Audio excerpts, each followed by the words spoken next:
ओम शांति। अॼु जी मिले तारीख़ आहे 22/1/2024। अॼु मिठा मिठा बाप दादा चवंदा मीठे मीठे ॿार तव्हांखे संपूर्ण पावन ठहिणो वञे करे कॾहिं बि कंहिंखे दुख न ॾियणो आहे। कर्मेंद्रियनि सां कोई बि विक्रम न थिए, सदा बाप जे फरमान ते हलंदा रहो।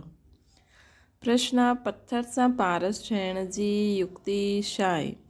कहिड़ी बीमारी हिन में विघ्न रूप ठहींदी आहे? उत्तर आहे, पत्थर खां पारस ठहिण लाइ पूरो नारायणी नशो खपे असांखे। देह अभिमान टुटिजी पई। इहा देह अभिमान ई कड़ी ते कड़ी बीमारी आहे। जेसिताईं देही अभिमानी न ठहूं तेसिताईं पारस न ठही सघंदा आहियूं। पारस ठहिण वारा ई बाप जा मददगार ठहींदा आहिनि।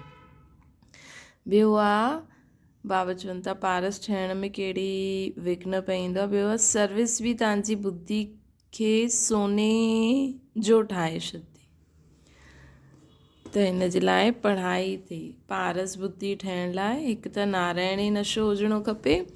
ॿियो सर्विस जेतिरो कंदा रहंदासीं न त असांजी बुद्धि सोने जो बर्तन थी वेंदी। इन करे पढ़ाई ते पूरो अटेंशन खपे। ओम शांति। रूहानी ॿारनि प्रति रूहानी बाप सावधानी था ॾियनि कि ॿार पंहिंजे खे संगम युगी सम्झो।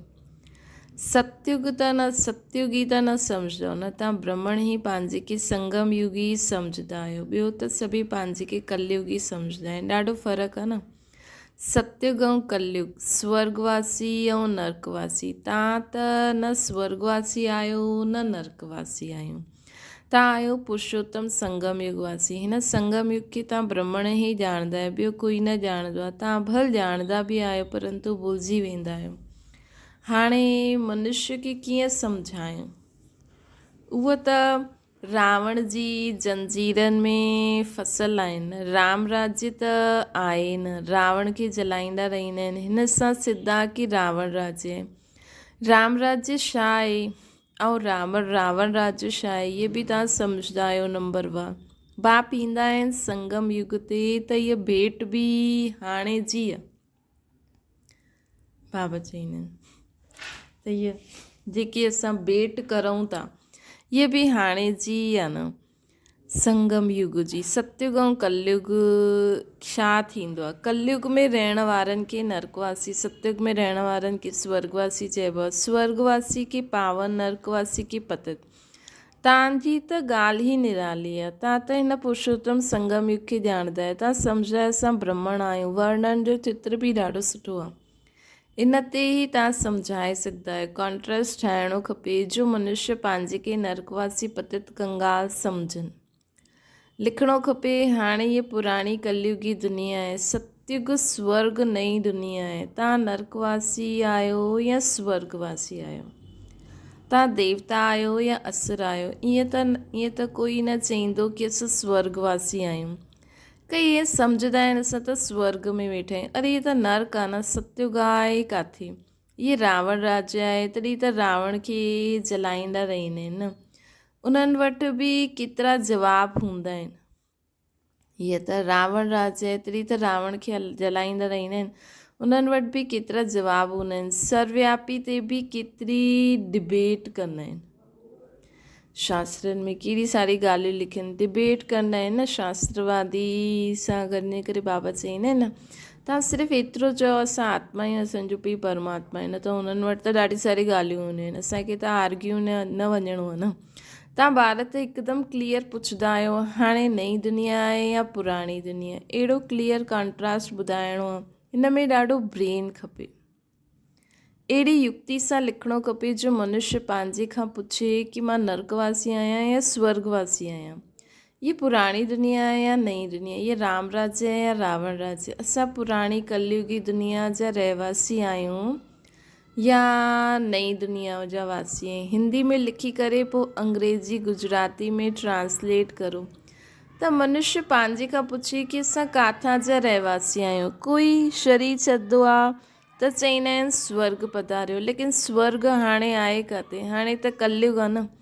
ज़रूरु पुनर्जन्म बि हिते ई वठंदा। स्वर्ग त सतयुग खे चइबो, हुते हाणे कीअं वञूं?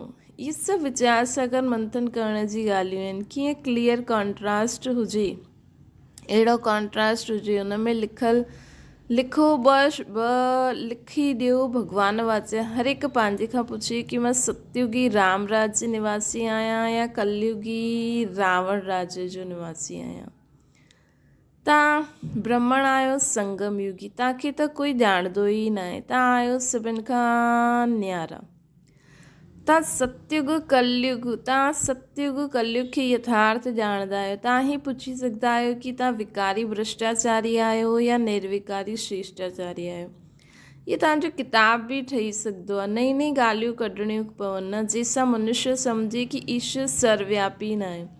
तव्हांजी इहे लिखी ॾिसी आपे ई अंदर सां पंहिंजे पाण खां पुछंदा, हिनखे आयरन एज त सभु चईंदा आहिनि, सतयुगी डीटी राज्य त हिनखे कोई चई न सघे। या आहे ही हेल या हेवन। अहिड़ो फर्स्ट क्लास लिखित हुजे कि मनुष्य पंहिंजे खे सम्झी वञे कि असां बराबरि नरकवासी पतित आहियूं। असां में दैवी गुण त आहिनि न। कलयुग में सतयुग कोई थी न सघे, कलयुग में सतयुगी कोई थी न सघे। ईअं वीचार सागर मंथन करे लिखणो पए असांखे। सतयुग कलयुग में सतयुगी कोई थी न सघे न। हीअं वीचार सागर मंथन असांखे करे करे अहिड़ो कुझु लिखिणो आहे कि उनखे पढ़ी करे सम्झी करे माण्हू ख़ुदि ई पंहिंजे पाण खां प्रश्न पुछे कि मां कलयुगी आहियां या सतयुगी आहियां। जो ओटे सो अर्जुन, गीता में अर्जुन जो नाम ॾिनल आहे न, पोइ असां त लिखूं पोइ जंहिं मनुष्य जी बुद्धि में टच थियो उहो ओटे सो अर्जुन। बाबा चईंदा आहिनि ईअं, ऐं जो ॿार बि बाबा जी ज्ञान खे सम्झी करे ईअं लिखनि उहो बि ओटे सो अर्जुन। ऐं पोइ जेका पढ़ंदा उन्हनि मां बि कोई निकिरंदा त उहो बि अर्जुन मुआफ़िक ज्ञान ॿुधण लॻी वेंदा न। बाबा चईंदा आहिनि इहे त गीता आहे न, हिन में अटे में लूणु, हुन में अटे में लूणु, इहे जो दुनिया में गीता आहे। लूणु ऐं चीनी में केतिरो फ़र्क़ु हूंदो आहे, उहो मिठो उहो खारो। ॾिसो अगरि शक्कर खे बि पीसे वठूं, बूरो ठाहे वठूं ऐं लूण खे बि रखूं त ॾिखाए में त भई सेम ॾींदियूं आहिनि न, हथ लॻाइण सां पतो लॻी वेंदो। छो जो लूण जा ईअं थोरा भारी भारी हूंदा आहिनि ऐं चीनी जो उहो थोरा उहो थींदा आहिनि। त श्री कृष्ण भॻवान वाचल लिखी करे गीता ई खारी करे छॾी अथनि। भॻवानु मनुष्य केतिरो दलदल में फसियलु आहे, वीचारनि खे ज्ञान जे राज जो बि पतो न आहे। ज्ञान भॻवानु तव्हांखे ई ॿुधाईंदो आहे, ॿियो कंहिंखे पतो ई न आहे। नॉलेज त ॾाढी सहज आहे न, परंतु भॻवानु पढ़ाईंदा आहिनि इहे भुलिजी वेंदा आहिनि। टीचर खे बि भुलिजी वेंदा आहिनि न, त स्टूडेंट कॾहिं टीचर खे भुलिजे न। घड़ी घड़ी चईंदा आहिनि बाबा असां तव्हांखे भुलिजी वेंदा आहिनि। बाबा चईंदा आहिनि माया घटना आहे, तव्हां देह अभिमानी ठही पवंदा आहियो, ॾाढा विक्रम थी वेंदा आहिनि। अहिड़ो कोई ख़ाली ॾींहुं न हुजे जो विक्रम न हुजे। हिकु मुख्य विक्रम इहे कंदा आहिनि जो बाप जे फरमान खे भुलिजी वेंदा आहिनि। बाप फरमान कंदा आहिनि मन मना भव, पंहिंजी खे आत्मा सम्झो। ॾिसो अगरि असां ख़ुदि खे आत्मा न सम्झायूं, देह सम्झंदा आहियूं त देह बि त विकारी आहे न। त ॾिसो हिकु मुख्य विक्रम असां रोज़ु करूं था। इहे फरमान मञंदा ई न आहिनि त ज़रूरु विक्रम ई थींदो न, ॾाढो पाप थी वेंदो आहे। बाबा जो फरमान ॾाढो सहज बि आहे ऐं ॾाढो कड़ो बि आहे। केतिरो बि मथो मारे पोइ बि भुलिजी वेंदा आहिनि। छो जो अधु कलाक देह अभिमान आहे न, 5 मिंट बि यथार्थ रीति यादि में वेही न सघंदा आहिनि। अगरि सॼो ॾींहुं यादि में रहनि पोइ त कर्मातीत अवस्था थी वञे। बाप सम्झाईंदा आहिनि हिन में महिनत आहे। तव्हां उहा जिस्मानी पढ़ाई त सुठी रीति पढ़ंदा आहियो, हिस्ट्री जोग्राफी पढ़ण जी केतिरी प्रैक्टिस आहे, परंतु यादि जी यात्रा जो बिल्कुलु ई अभ्यास न आहे। पंहिंजे खे आत्मा सम्झी बाप खे यादि करणु इहा नई ॻाल्हि आहे न। विवेक चईंदो आहे अहिड़े बाप खे सुठी रीति यादि करणो खपे। थोरो टाइम कढी रोटी टुकुड़ खाईंदे उहो बि बाप जी यादि में, जेतिरो यादि में रहंदो ओतिरो पावन ठहींदो। अहिड़ा ॾाढा ॿार आहिनि जंहिं वटि एतिरा पैसा आहिनि जो व्याज मिलंदो रहंदो आहे। बाप खे यादि कंदे रोटी टुकड़ खाईंदे बसि, परंतु माया यादि करणु न ॾींदी आहे। कल्प पहिरों जेतिरो पुरुषार्थ कयो ओतिरो ई कंदो। टाइम लॻंदो आहे न, कोई जल्दी दौड़ी लॻाए करे पहुची वञे ईअं थी न सघंदो आहे। हाणे ईअं न सोचूं चलो जेतिरो समय लॻंदो, असांखे त पंहिंजी पुरुषार्थ तेज़ करिणो आहे न, पोइ जॾहिं करे करे पहुची वेंदासीं। लेकिन ईअं न सोचिणो आहे जॾहिं टाइम हूंदो, न, असांखे त लॻी रहणो खपे। हिन में त 2 बाप आहिनि। बेहद जो बाप खे पंहिंजो शरीर न आहे, उहे हिननि में प्रवेश थी करे असां सां ॻाल्हाइनि था त बाप जी श्रीमत ते हलणो पए। बाप ॿारनि खे इहे श्रीमत ॾींदा आहिनि कि देर से सभु धर्म छॾो, पंहिंजे खे आत्मा सम्झो। तव्हां पवित्र आया आहियो, 84 जन्म वठंदे वठंदे तव्हांजी आत्मा पतित थी आहे। हाणे पावन ठहिण लाइ श्रीमत ते हलो, तॾहिं बाप गैरेंटी कंदा आहिनि तव्हांजे पाप कटिजी वेंदा, तव्हांजी आत्मा कंचन थी वेंदी। पोइ हुते देह बि असांखे कंचन मिलंदी। हिते आत्मा कंचन थी वेंदी, पोइ देह बि कंचन मिलंदी। जो हिन कुल जा हूंदा उहो तव्हांजी ॻाल्हि ॿुधी करे सोच में पइजी वेंदा, चईंदा तव्हांजी ॻाल्हि त ठीकु आहे, पावन ठहिणो आहे त कंहिंखे दुख न ॾियणो आहे, मनसा वाचा कर्मणा पवित्र ठहिणो आहे। बनसा में तूफ़ान ईंदा, तव्हां बेहद जी बादशाही वठंदा आहियो न। तव्हां बसि सच ॿुधायो न ॿुधायो, परंतु बाप ख़ुदि चईंदा आहिनि माया जा ॾाढा विकल्प ईंदा आहिनि। असां त बाबा खे सच ॿुधायूं न ॿुधायूं, लेकिन बाबा ॼाणंदा आहिनि कि माया जा ॾाढा विकल्प ईंदा आहिनि।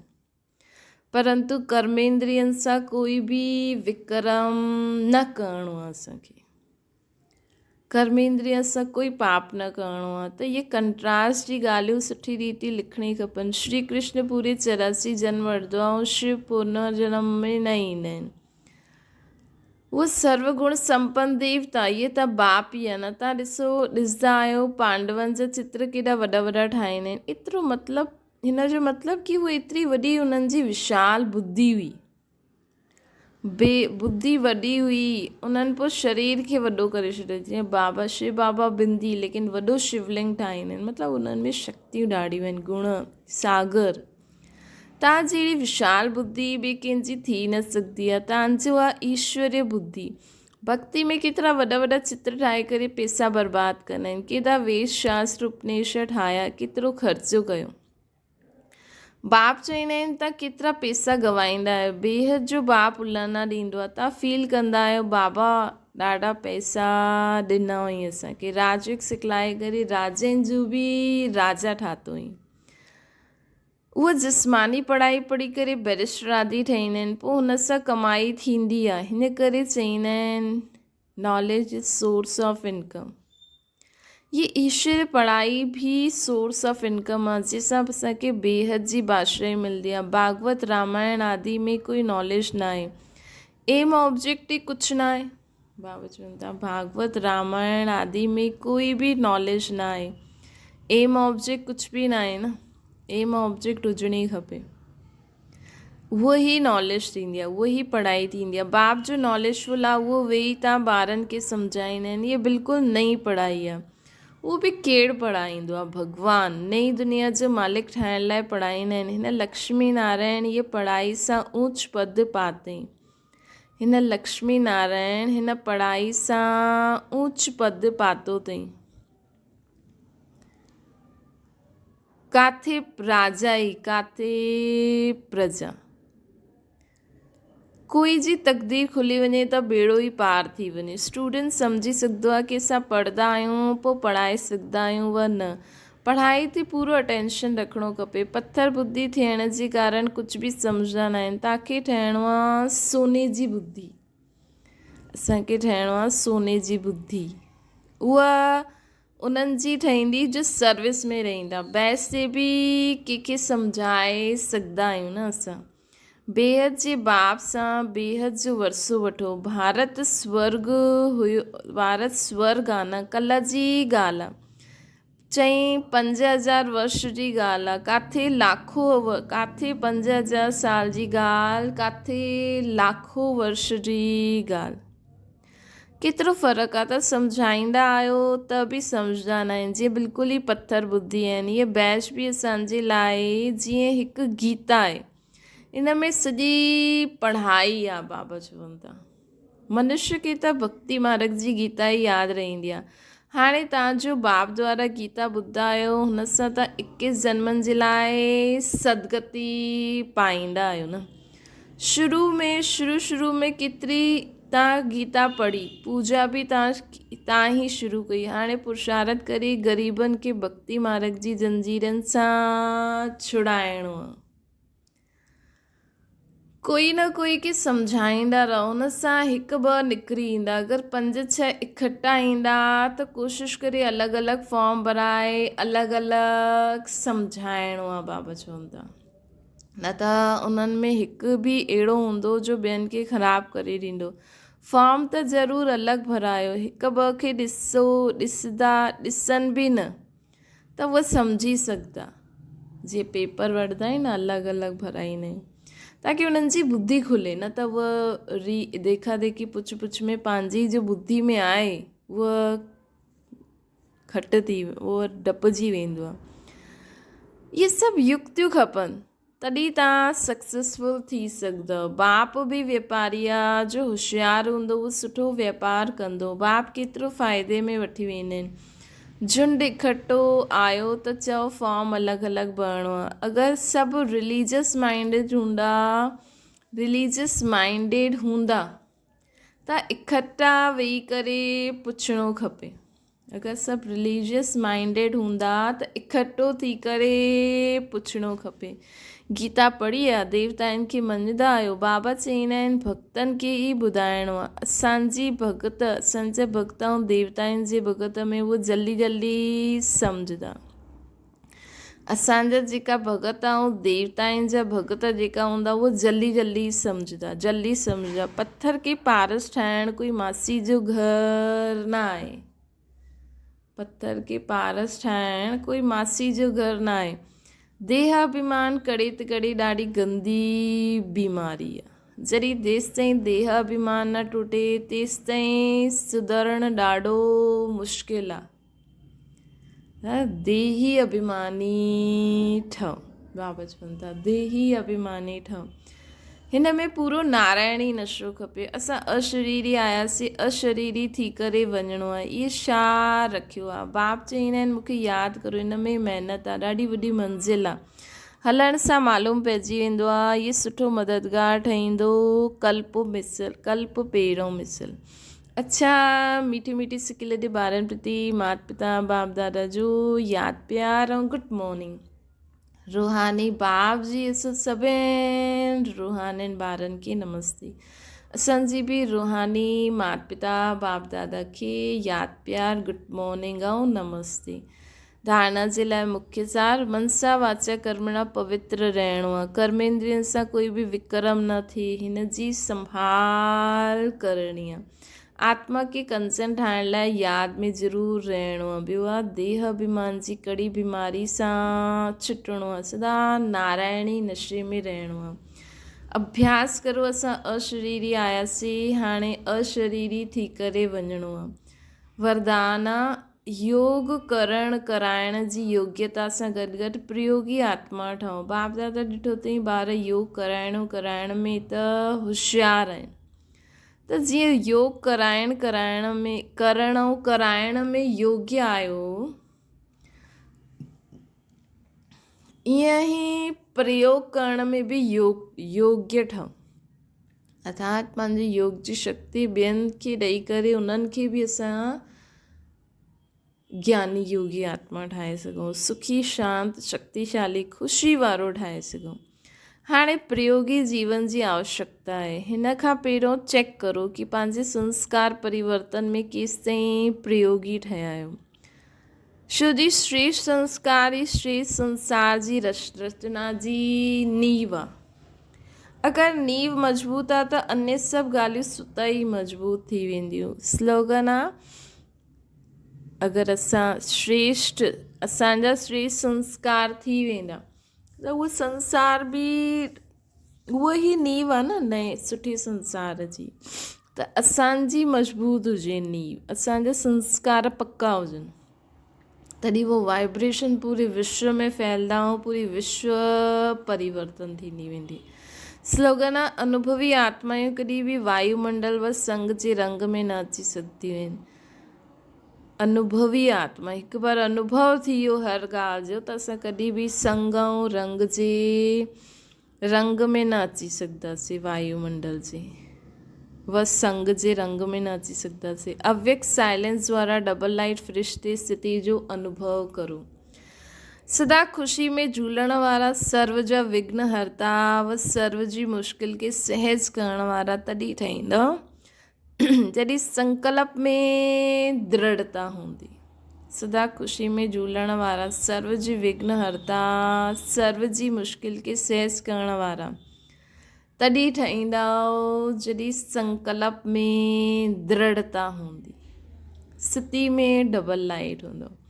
बस यही संकल्प करो, सभु ठीकु आहे, सभु ठीकु थियणो ई आहे, सभु सुठो थियणो ई आहे। बसि हिकु इहा मन में पको करे छॾो, दृढ़ संकल्प करो, कॾहिं बि न सोचो अरे इहे न थी वञे, न, सभु ठीकु थींदो। मुंहिंजो कुझु आहे न, सभु बाप जो ई आहे। सभु बोझ पंहिंजे मथां, जॾहिं बोझ पंहिंजे मथां रखंदा आहियूं तॾहिं अनेक प्रकार जे विघ्न ईंदा आहिनि, अनेक प्रकार जे संकल्प थींदा आहिनि, अलाए मूंखां थींदो न थींदो। बसि बाबा इहा ॻाल्हि ईअं आहे, बसि सभु बाबा खे ॾेई छॾियो, बाबा जो ई आहे, हाणे सभु ठीकु थी वेंदो, मुंहिंजो न त निर्विघ्न थी वेंदो। अच्छा, ओम शांति। बाबा खे यादि करो।